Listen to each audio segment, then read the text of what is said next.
You're listening to an Airwave Media Podcast. Feel like who art ed? We'll try to slice it. Who art ed? Mr. Wood art ed me. Good. Either way, it's ambiguous. It works on so many levels. I know. That's off to a great start. Welcome to Who Arted, where we explore visual arts in an audio medium. I'm your host, Kyle Wood, and joining me today, I have Goldie Robinson. Hello.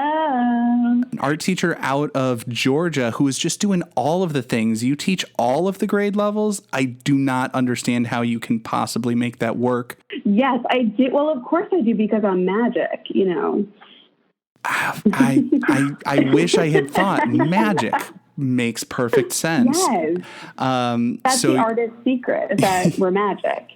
You will have to teach me your ways. That's why I have failed at everything. I forgot the magic. Seriously, thank you very much for finding time to join me in your schedule. And I love that you brought a different type of artist, an artist I have not covered, from a category of art I really haven't covered. We're talking today about Alexander McQueen, the fashion designer. Mm-hmm. I'm sorry. I just get so excited when I hear his name. I just can't hold it in. I'm like, woo! Now, those who know me know that fashion is not exactly my strong suit. I dress in jeans and a hoodie every chance that I get. That's still fashion, Kyle. That's still fashion. Yes, it is fashion. It's just bad fashion. But I do look forward to learning a little bit more about the high fashion world. So starting off with a little bit of background and context, as I always like to do, Alexander McQueen is not even his given name at birth. It's Lee Alexander McQueen. That's right. He was born March 17th, so St. Patrick's Day, 1969 in London. He was the youngest of 6 children, and as I said, he was born Lee Alexander McQueen. Some say he actually went by Alexander professionally, just because early on he's struggling financially, and by using his middle name professionally, he could still claim unemployment benefits under his first name. Seems a little dodgy to me. I don't know that the people at the unemployment office would suggest that. Well, you know, you do what you got to do. I mean, and his friends called him Lee. Yes, his friends did call him Lee, but professionally he was known as Alexander. Yeah. His father was a taxi driver. His mother taught social sciences. So he's coming from sort of that working middle class background. And he was interested in clothing from a young age. And I guess as a kid, he started making dresses for his sisters. He left school at just 16, and he started taking a course at Newham College studying tailoring because, as I said, from the get-go, he knew that's what he wanted to be doing. He started apprenticing at Anderson Shepherd. Anderson and Shepherd's is they're tailors in sort of a posh area of London known as Savile. I can't even pronounce Savile. English. I think it's Savile. I think it is Savile. One day I will go through an entire episode pronouncing things correctly, but that day is not today. We don't need to. Like I said, sort of a posh area. He's doing an apprenticeship in tailoring, and then he gets a job as a pattern cutter. He's basically doing the standard, work your way up through the industry. You know, he's paying his dues, doing the grunt work, but doing it extremely well. So he kind of gained a reputation for his ability to make finely tailored and structured outfits. When he was 21, I absolutely love this story because to me, it so much encapsulates just the mindset of an artist and a young person. He's 21 years old. Remember, he had left school at 16. He applies to be a pattern cutting mentor at Central St. Martin's College of Art and Design. So he would be the same age as the students he wants to mentor, but he thinks he can do the job. And he wasn't entirely wrong. I mean, they looked at his portfolio and they said, clearly we can't have you teaching this, but your portfolio is so strong, we want you to come to the master's program. And so he did. He studied. He got his MA in 1992. And pretty much after that, like, he goes into the fashion world, and he's a pretty quick success from what I understand. You know, his dramatic flair was eye-catching from the beginning. He started off with, like, Jack the Ripper stalks his victims, which I don't know, darker than I like to go. He loves dark. He did love dark and dramatic. It's storytelling. It's story. You know, he definitely he built a narrative visually. He was into incorporating pieces of his personal history in his work, and he was so. I mean, just to go back to what you were saying about, you know, all of his education and his apprenticeship, he was so good at what he was doing. He was such an amazing tailor that he just impressed everybody so much. And he really became an expert at the tailoring of the jackets and the pants and all this menswear. And then from there, he was able to, I know we're not up to this part yet, but when he built his own voice and fashion and his own style, he kind of has license to do that because he is such an expert. And that's something that I always tell my students, that, you know, for example, with artists like Picasso or Van Gogh, they all had a very similar story, learning how to master their craft. And then they became innovators, you know, later on in their 20s, 30s and up. And so I always try to tell my students, you know, we have to learn the rules before we can break them, right? So this is kind of the period of McQueen's life where he is learning the rules, and then he's going to break them. Yeah, and I think it's interesting because when we think about a theme like Jack the Ripper stalks his victims, I'm imagining a lot of deconstructed, torn things. Right, like raw hem. You know, because when I think about that historical narrative, like, it's not a clean look, but he was a very fine tailor. So like you say, he kind of learned how to structure things and then learned how to deviate from that.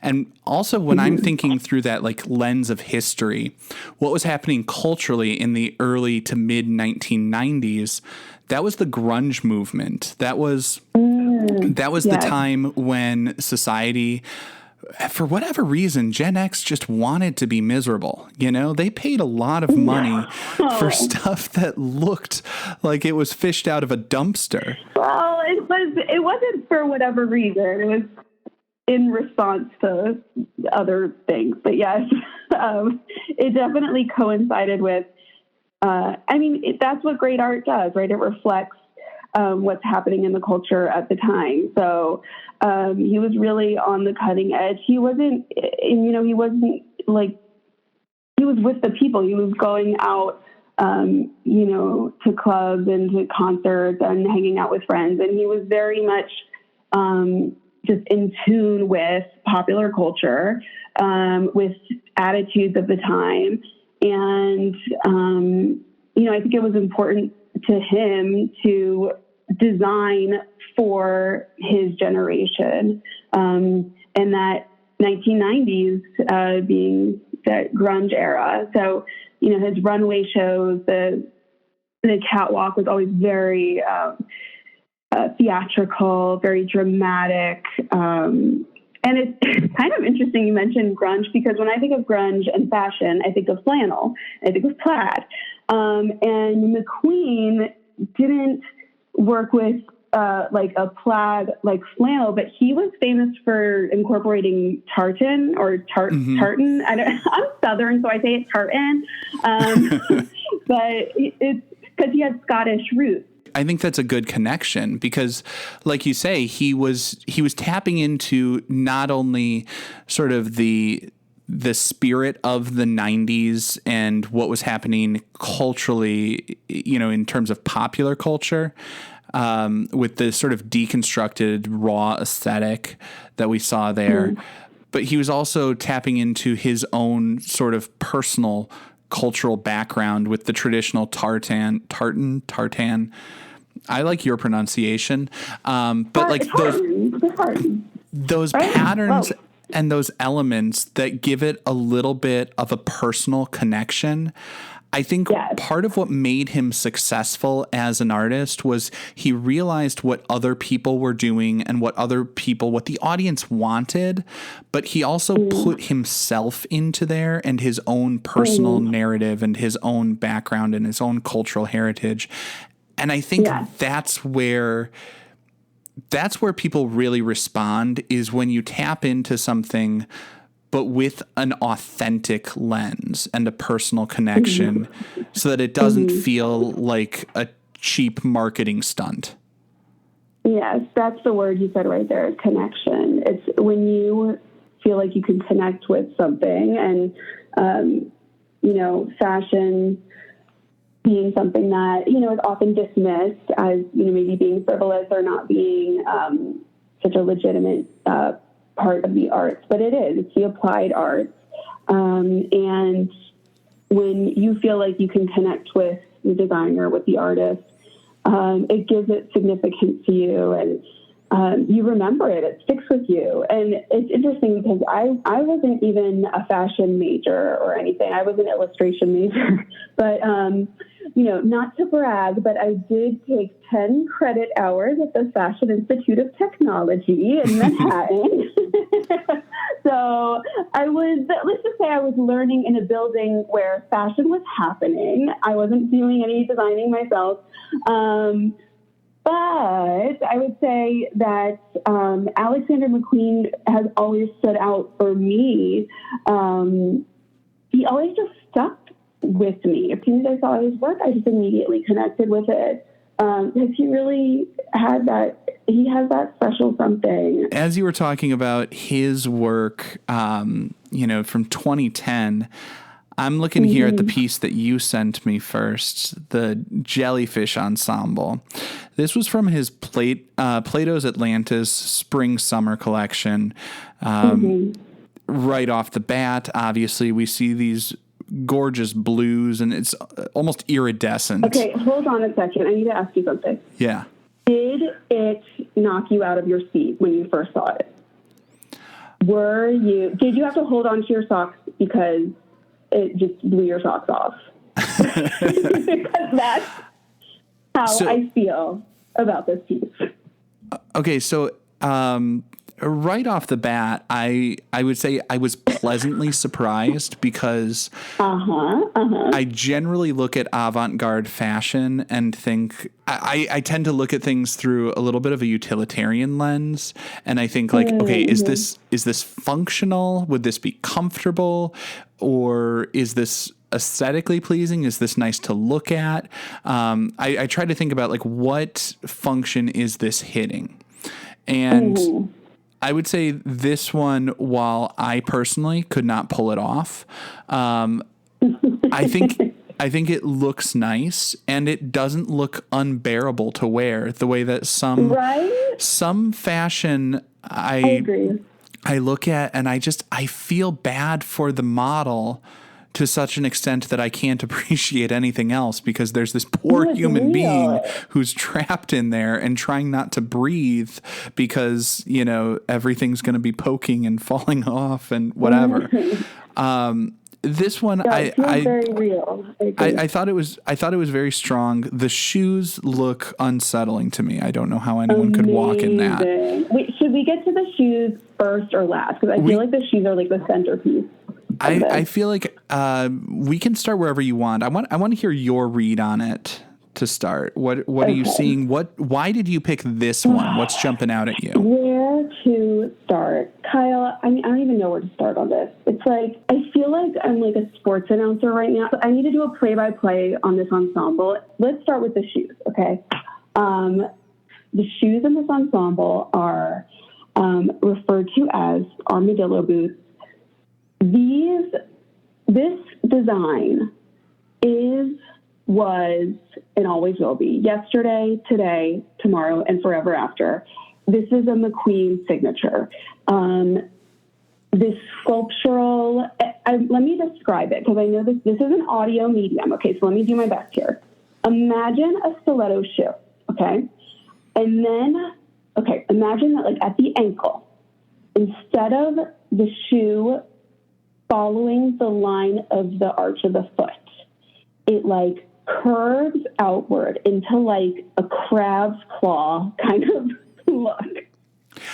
I love that you describe that as like just the height of fashion, and I'm looking at that as just like that feels torturous. I could not imagine wearing something like that. It's so good. It's so genius. I'll tell you what. It's this biomorphic shape. It looks like something like Juan Miró would have designed in a painting, not for a human being to try to shove their foot into.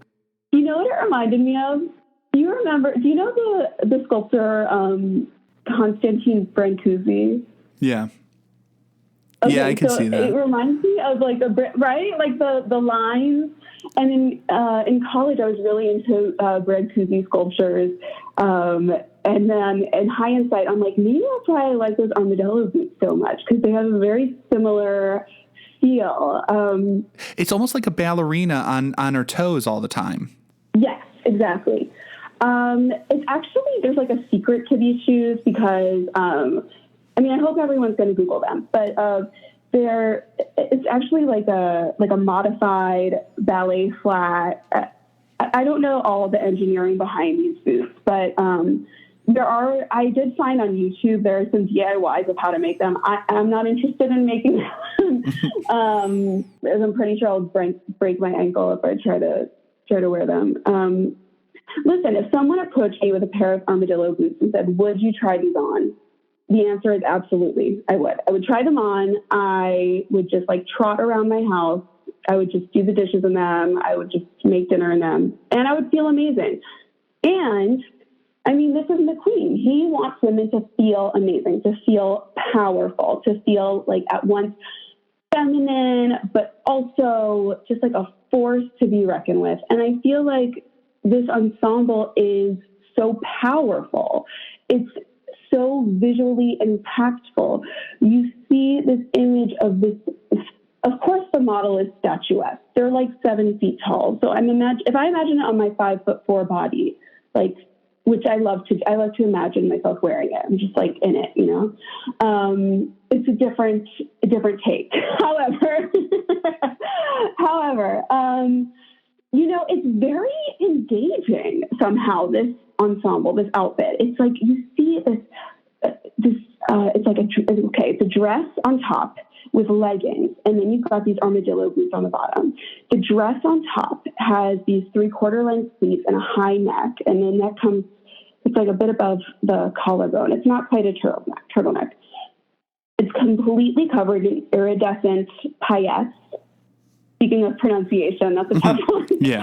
Paillettes, we don't know. It's sequins. Okay, it's iridescent sequins covered in these, which were like hand stitched with love. And it's just they're gorgeous. So you've got these sleeves that then kind of bell out in this like voluminous silhouette that reminds you of a jellyfish.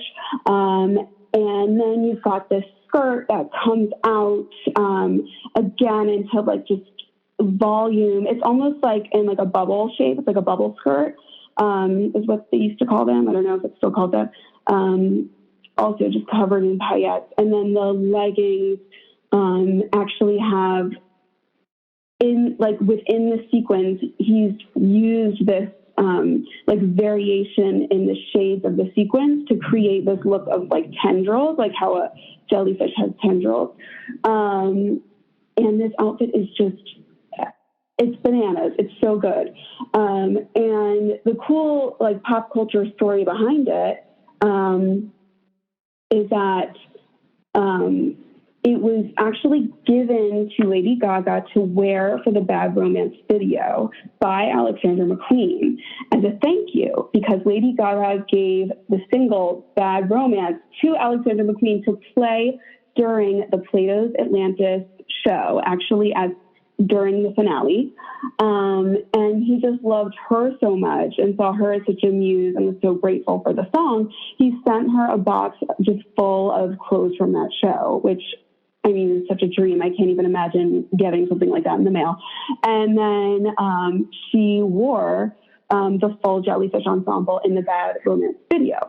And so they close up a lot. They do a lot of close-ups on the armadillo boots. And that's actually when I first saw them, from that music video. And I wasn't even so familiar with McQueen at that time. And that's what actually kind of, I mean, I knew about him, of course, but that I was just like, he's over the edge genius, like on another level of innovation.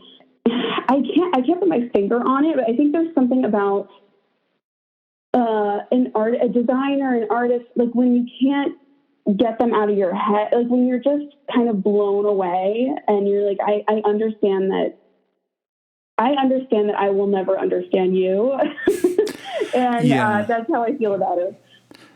Yeah. And there are a lot of things that you said there that I think are really interesting. One, the connection to the iridescent sequins and everything like that. It creates this texture almost like fish scales.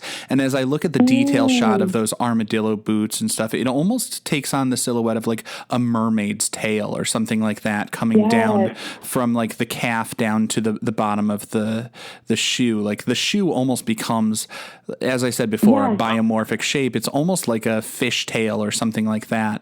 And you talked about her seeming sort of feminine, but also powerful. And I think that's, I mean, I hate the idea that there's like any sort of perceived contradiction between those two tones, but let's face it, culturally for a long time, there has been that perceived contradiction. And I think what makes her seem strong and feminine and soft all simultaneously is the fact that the dress has this flow to it. Like it has this movement almost like water. It's shape shifting the way that a jelly would be, you know? And simultaneously the boot has this structure to it, and it's such a heavy shape at the bottom there that it, to me, looks confining, but at the same time, I cannot help but imagine like you're almost forced to sort of stomp through the world in that shoe. Like there just seems to be this weight visually at the bottom that is going to make each step a little bit stronger and more purposeful and create that stature and that poise that is required to pull it off, you know? And I think I didn't even think of that. That is absolutely true. Yeah, and I think that's what creates the interesting mystique here is there's this play with almost seemingly contradictory things, but he gets it unified. He gets it to all work together through the commonality of the sequins and the iridescent colors and, you know, all of that sort of stuff. Like he ties some elements throughout, but then changes other things, you know, with the contrast between the structure of the shoe and the flow of the dress, for example. Yeah, it's a great juxtaposition. Amazing contrast there for sure.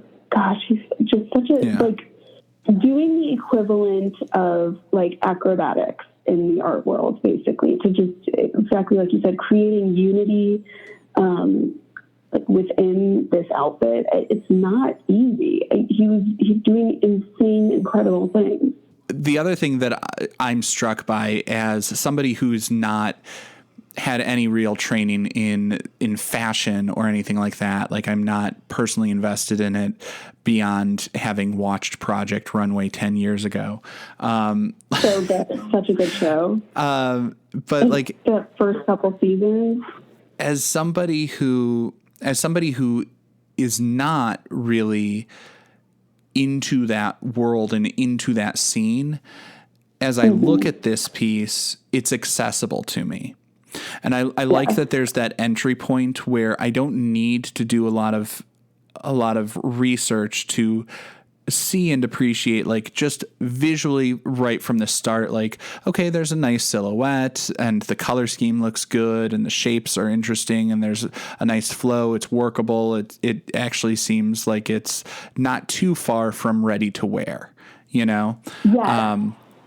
But I mean, it's clearly meant to be almost a, you know, sculpted object or something like that. I mean, it's not made to go in a variety of sizes and in different contexts. I mean, you would look kind of ridiculous wearing that to the grocery store, but I mean, I wouldn't, but I mean, maybe someone else. You know, I would wear it. Wear what makes you feel good. I wouldn't feel good in this outfit. But you know, it looks, like I said, it's accessible to me from the start. I can understand the ideas. I can immediately visually see the connection to Atlantis and Jellyfish and all of that sort of stuff that he's referencing in the collection. And so I like that it makes sense from the start. Yeah, go ahead. Can I tell you what else I really like about it as an art teacher? And I don't know if you appreciate this also, but just the simplicity of it being about an animal. Like, art projects that are about animals are always pretty much a hit in the art room, I think, with kids and adolescents. It's like when you can make art that is about animals or, you know, something about nature, it's so universal. And I just find that kind of subject matter is really good at kind of engaging everybody. You know, we all live on planet Earth and nature. So, yeah, it's something we can all kind of, I mean, everybody loves animals. Everyone loves a jellyfish, you know? Well, and love it or not, everybody has some connection, some thoughts, some entry point there. Like you said, it's universal. Yeah. And I think universality is a good theme to hit on. I tend not to like things that are overly esoteric. Like I don't think I would like this as much if it were titled something about Poseidon and, you know, like I just, as I said, somebody who is not of that world and doesn't know a ton about fashion, I like that he gives us an easy entry point and a way to understand it, even if we don't get too deep into the weeds on it. Yeah, 100. I'm wrapping it up. I want just a 3-point rating scale. And where should this hang? The Louvre? Is this something to look at? The lab? Is this something to learn from? Or the Louvre? British for the bathroom. Yeah, there's a poop joke in there somewhere. Oh, that's terrible. I'll take option 4, my closet. I always love when people are comfortable to break the format. Listen, I learned the format and I'm going to break the rules, okay? No, I'm just kidding. I think this is hands down 100% a piece that belongs in the in the lab. I think this is a lab piece. Do you agree or disagree? I'm trying to guess from your face. I can't tell. Nobody can tell from my face. I'm sorry you have to see my face. I would actually put this in the museum. To me, this is a museum piece because of the fact that, like, I recognize finely crafted stuff, and innovation in the medium and like high quality there. I think there's a conceptual bent to it that works, and I think it works. I think it works visually.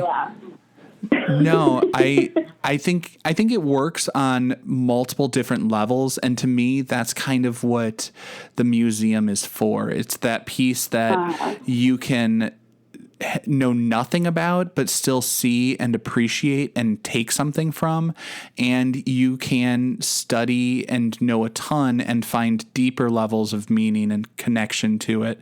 And I feel like this is one that kind of ticks all the boxes.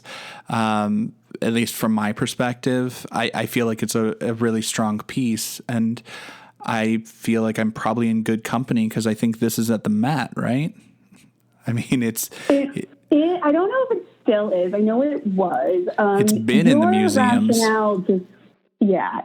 You really just kind of changed my mind a little bit. Now I'm questioning my whole stand on this. I kind of agree with you. I mean, at first I was thinking lab because I was like, well, it's the applied arts, it's clothing. Clothing is meant to be worn, and I would love to wear it. So this is like lab all day. But oh no, now that you said that, I'm like, it kind of is. I mean, it really is a sculpture. So here's what I love about fashion and also any sculpture is that there could be more than one, right? So I'm like, I would like to have my version of Jellyfish Ensemble, okay, and that I could like experience and touch and feel and wear and all the things. But also I would like for it to be admired in the Louvre at the same time. Gosh, it's hard. It's hard because clothes are meant to be worn, but at the same time, that's a toughie. But I'm going to stick with lab because I really feel strongly that we should be wearing our clothes, and there's a lot of joy to be had in clothing. Fair enough. And it's fine to say it's cross-categorical too.